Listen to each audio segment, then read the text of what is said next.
No problem.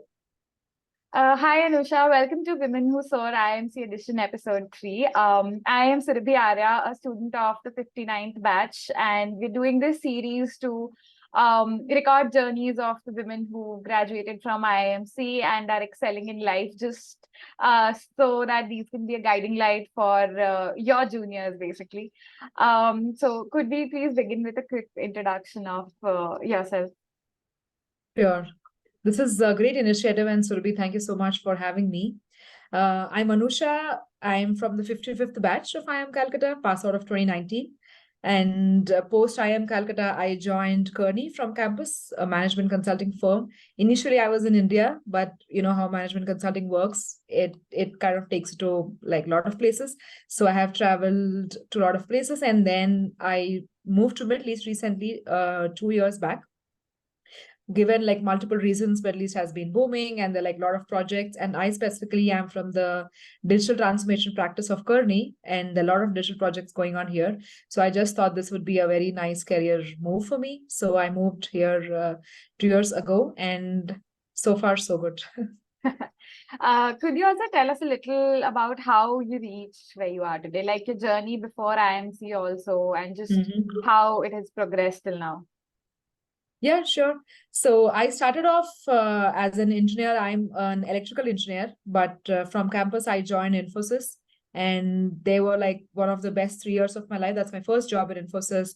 And while working with Infosys, I realized that I wanted to do more of leadership roles, not just be more in the technical or backward side of it. So that's what instilled that spirit of pursuing masters for me. And then I gave CAT and I joined IIM Calcutta. And then I think 2 years of IIM Calcutta was one of the best time of my life, because people also call Joka as the second chance. It really, I think, was indeed a second chance for me for sure. And I was also the external relations secretary at IIM Calcutta. That was, when I look back, I really don't remember anything which I studied or something, because I think all that you study, even on the job, a lot of things change, and you can also get that studies on the job. At least for me, that happened. Right. And that experience which I had as an external relations secretary was uncomparable to any other experience on campus, definitely. So that was my biggest cherished experience from there. And I joined Kearney, just like I said. And I was with India office for 1.5 years, and then I moved to Middle East. So right now I'm based in Kearney, Dubai office, and I do projects all over Middle East, which includes UAE, Riyadh, KSA, etc. Right. So you already mentioned a little bit about your time here, but how was, for the risk of repeating myself, how was your time here at IMC, and what has been your biggest takeaway from this college? Yeah, I think the time in IMC was definitely so good. And talking to you, I think looking at the logo and the background behind you, it really takes me back and gives a lot of memories. Time in IIM Calcutta specifically, the biggest thing is it's such a humbling place, because Right. you get people from, varied backgrounds, because our batch also had multiple like number of people who are AIR ones and IIT JEE, AI triple etc. Like really like top notch people, top big brains from the entire country. So it's such a humbling place to be together with them, share thoughts, etc.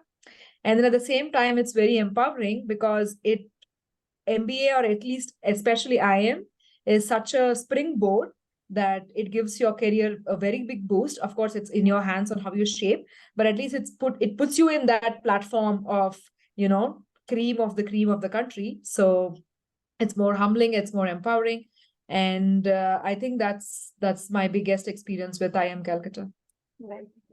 Um, then just like, because this is, a women-centric show, Mhm. what were, if any, what were your challenges that you faced at IMC and in your work life before and after IMC, just as a woman, and how did you overcome those?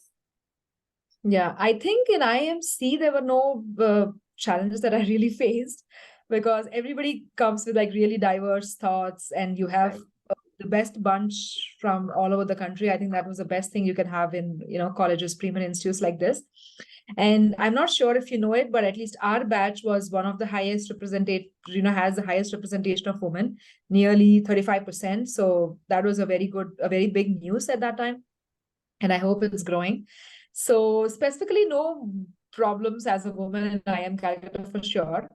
And also in work after IIM Calcutta, consulting as an industry is definitely much ahead of a lot of different industry biases that usually have in a lot of other industries, because some industries, if you take, they're more male dominated, but consulting it usually kind of tends to have a balance. But something which I really faced is in my company also being, consulting in general as a profession, it's like very high demanding,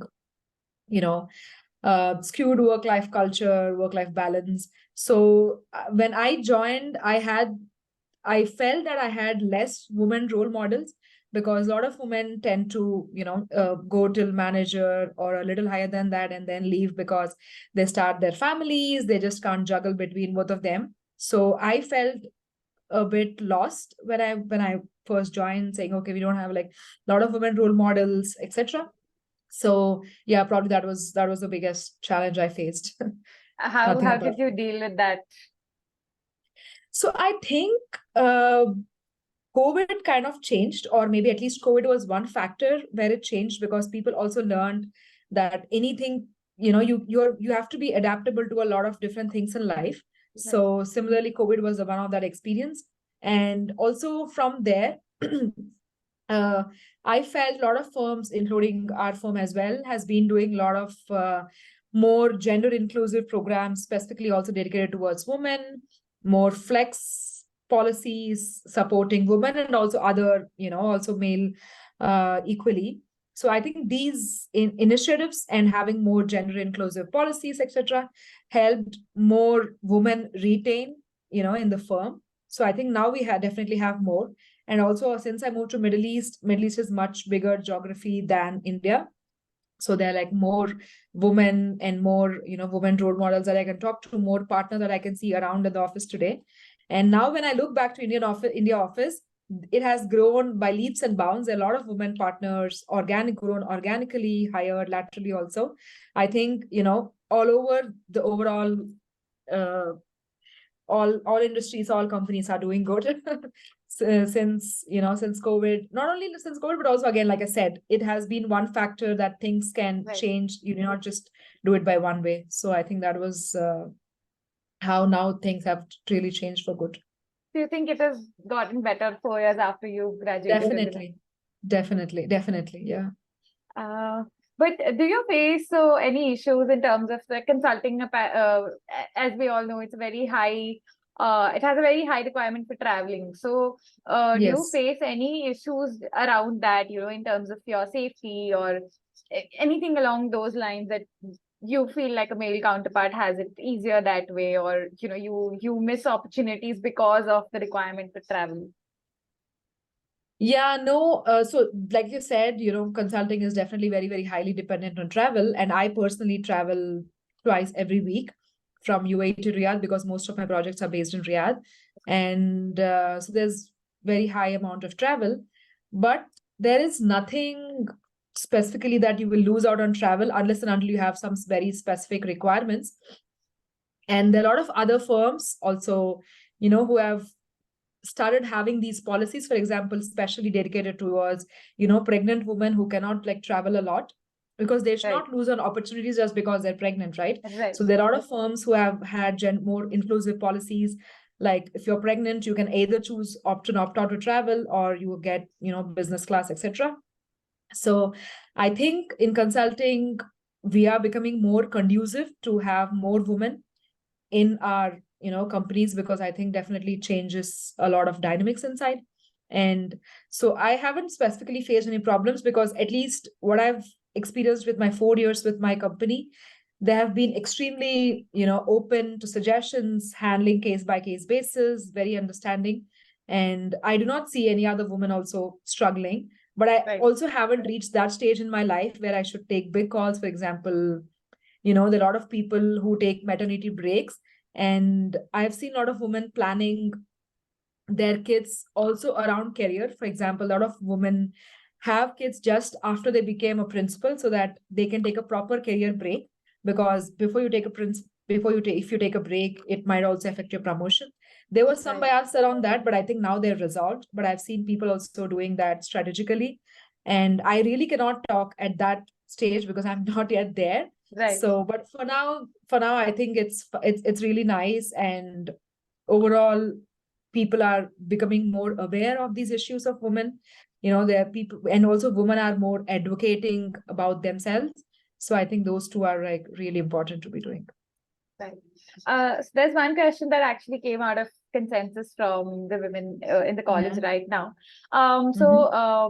Did you face any pressures from your family, from society, relatives to sort of, settle down after your education is complete? And like, if yes, how did you deal with that? Because I think there are people in college right now who are probably facing something like this, because of which this question popped up.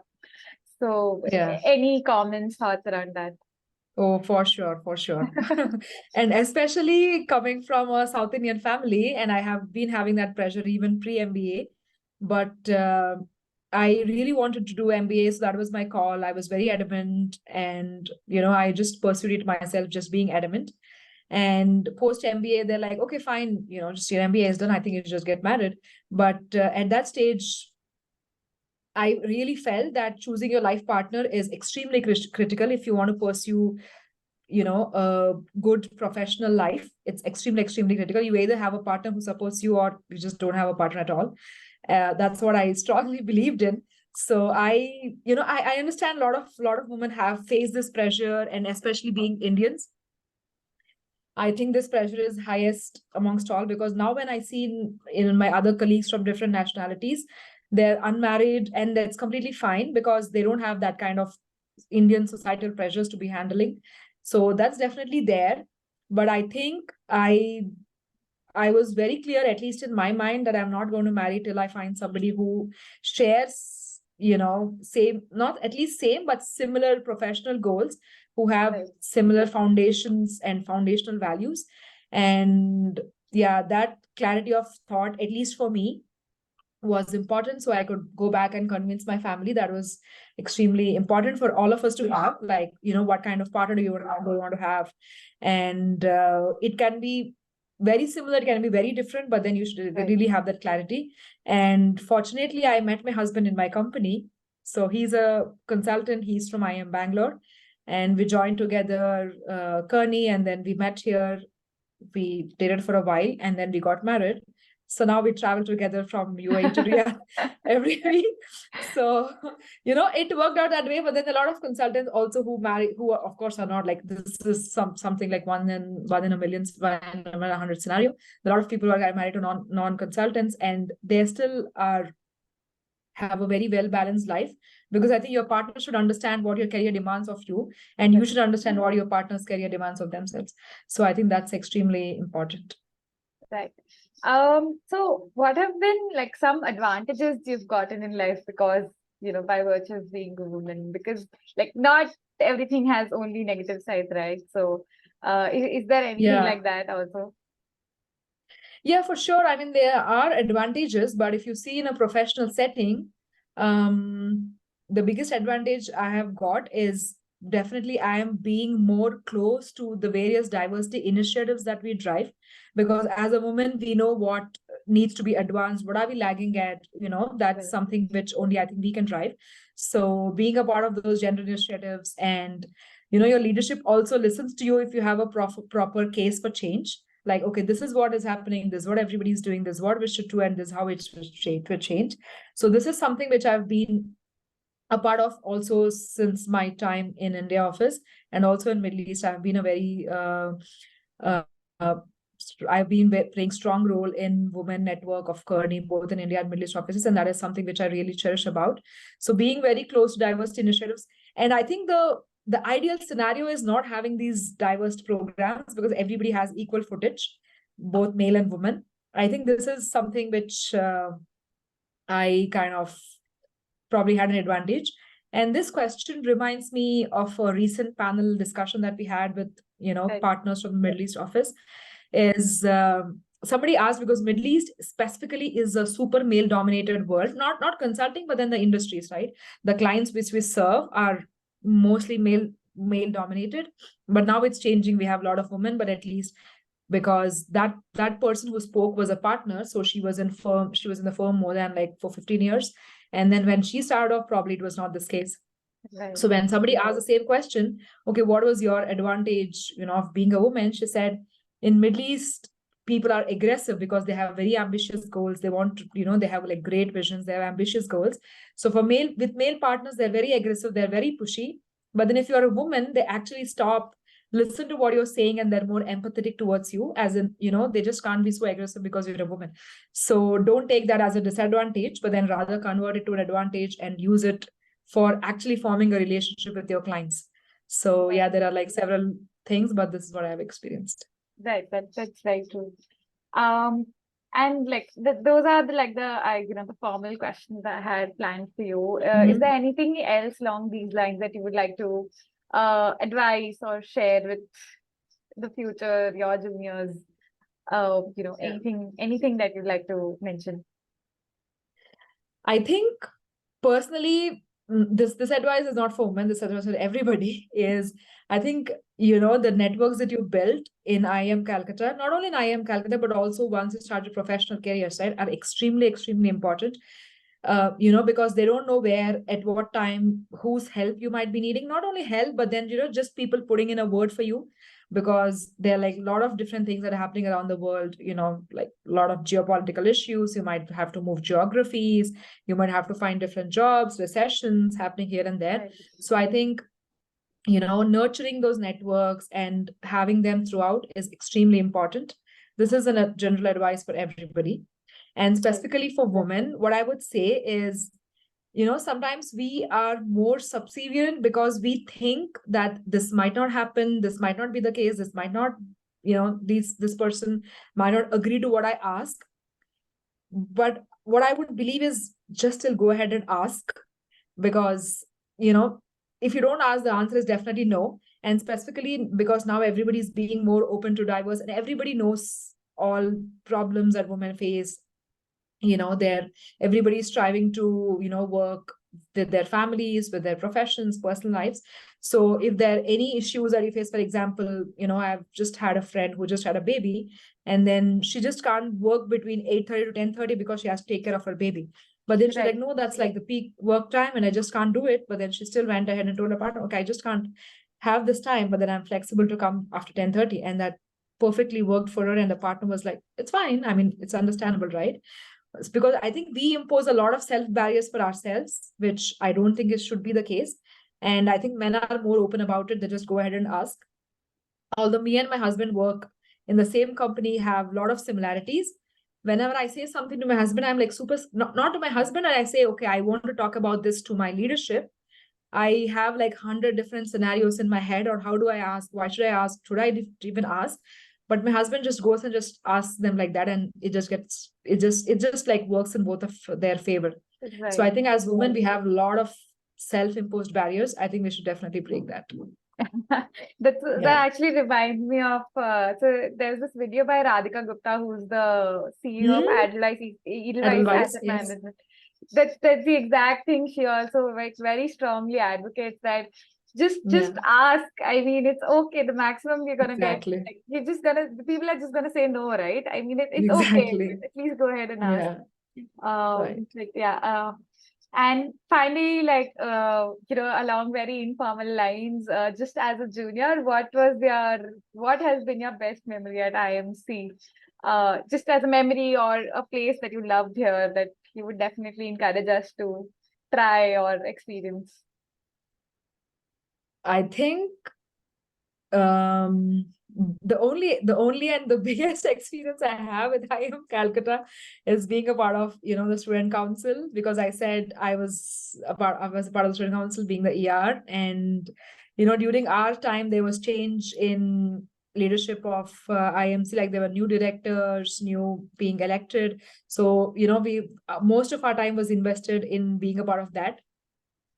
So that's one. But I think everybody, I mean, of course, not everybody is interested or will have a chance to be a part of student council, but definitely I would recommend everybody to go try out different clubs, whatever they're passionate about, right? Because there are a lot of people who are passionate about the pet pals of IMC. I don't know if it's still called the same. Yeah. Because that's where otherwise you just are very limited to people you have in your own section, or if you just have it in your hostels, or people who you just make friends from your state who speak the same language, etc.